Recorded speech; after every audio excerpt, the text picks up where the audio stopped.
dipersembahkan oleh Assalamualaikum warahmatullahi wabarakatuh. Alhamdulillahilladzi khalaqal mauta wal hayata liyabluwana ayyana ahsanu amala. Allahumma salli ala sayyidina Muhammad tibbil qulubi wa dawaiha wa afiyatil abdani wa shifaiha wa nuril absari wa diyaiha wa ala alihi wa sahbihi wa sallim. Amma ba'du. Saudara-saudaraku Facebooker, YouTuber, Instagramer yang semuanya mudah-mudahan dicintai Allah Subhanahu wa taala. Berbicara tentang kemuliaan Ramadan, di mana yang pertama kemarin yaitu berupa nurul Ramadan, yaitu berupa puasa. Ramadan punya kemuliaan yang kedua, apa itu? Di mana di bulan Ramadan juga Allah turunkan Al-Quran. Allah berfirman, A'udzubillahi minasyaitonirrajim.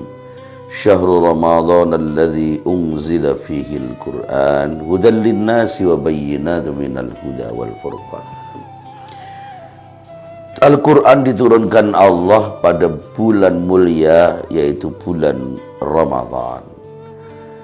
Oleh karena itu Nabi Muhammad yang menerima Al-Quran pertama kali, beliau yang ditugaskan untuk menyebarkan kepada umatnya. Dan Al-Quran akhirnya menjadi pedoman bagi umat Islam, menjadi imam bagi umat Islam.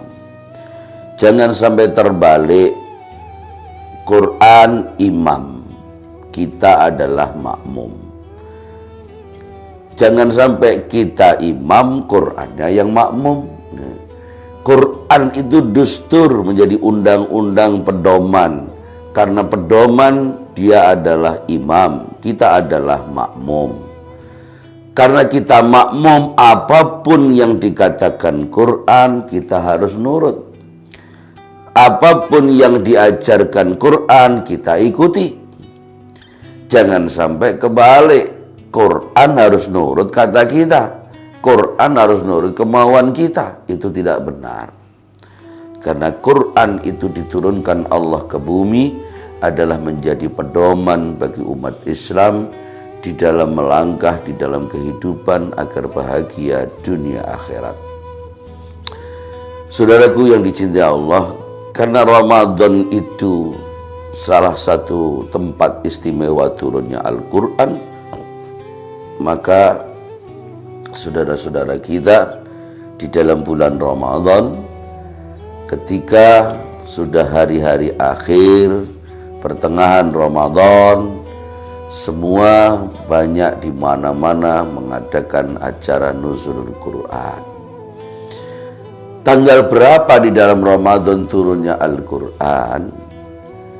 Ini beberapa ulama menafsiri di dalam tafsir Unzila alaihi Quran bahwa Ramadan ada tempat diturunkan Al-Quran, tanggal berapa tidak sama pendapat mereka, khilaf. Ada satu ulama mengatakan bahwa turunnya Al-Quran itu diturunkan pada tanggal 14 Ramadan. Ada juga yang berpendapat Al-Quran diturunkan pada tanggal 17 Ramadan. Bahkan ada yang berpendapat Quran itu diturunkan pada tanggal ganjil, pada tanggal 21 atau 23 dan seterusnya di bulan Ramadan. Terlepas mana yang benar, tapi yang jelas yang paling benar bahwa Quran diturunkan di bulan Ramadan.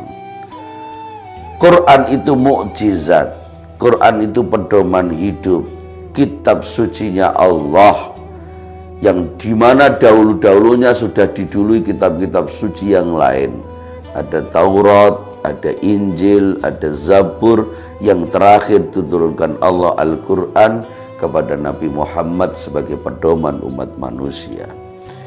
Kitab suci Allah diturunkan di bulan Ramadan, itu berarti tidak tidak menganggap Allah itu mengistimewakan bulan Ramadan, berarti Ramadan bukan sekedar bulan biasa. Allah mengistimewakan Ramadan sebagai bulan di mana diturunkan Al-Quran.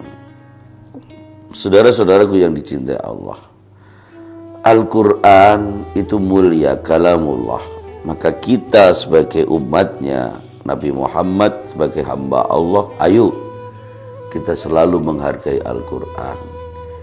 Tapi zaman-zaman akhir kayaknya kawan-kawan kita ini mulai adab terhadap Al-Quran itu mulai banyak berkurang. Kita kadang-kadang terbalik. Ada pejabat datang ke daerah kita. Dia masuk misalnya ke masjid, sepatunya diparkir di pinggir masjid. Itu padahal cuma pejabat dunia, mungkin dia wali kota, mungkin dia gubernur. Itu sepatu tidak ada satupun yang berani mengusik, mengganggu. Tapi kadang-kadang kalamullah yang ini lebih mulia dari sepatu wali kota, yang ini lebih mulia daripada sepatu gubernur, kadang-kadang berani memperlakukan Al-Quran semena-mena.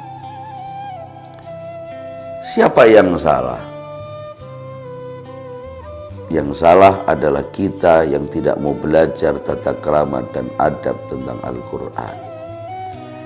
Walaupun Al-Quran yang asli berada di Lauh Mahfuz, tapi ini adalah duplikasi dari yang asli Al-Quran.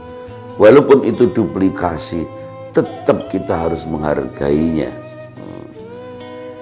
Dulu zaman saya kecil, kalau saya mau ngaji Al-Quran, megangnya saja itu selalu ditaruh di dada.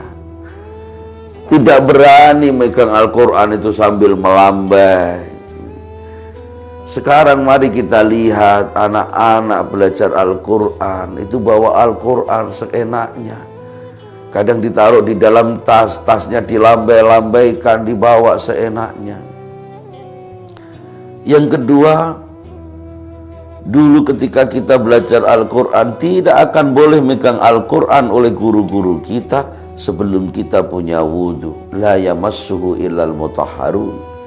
Tidak boleh memegang Al-Quran kecuali dalam keadaan suci.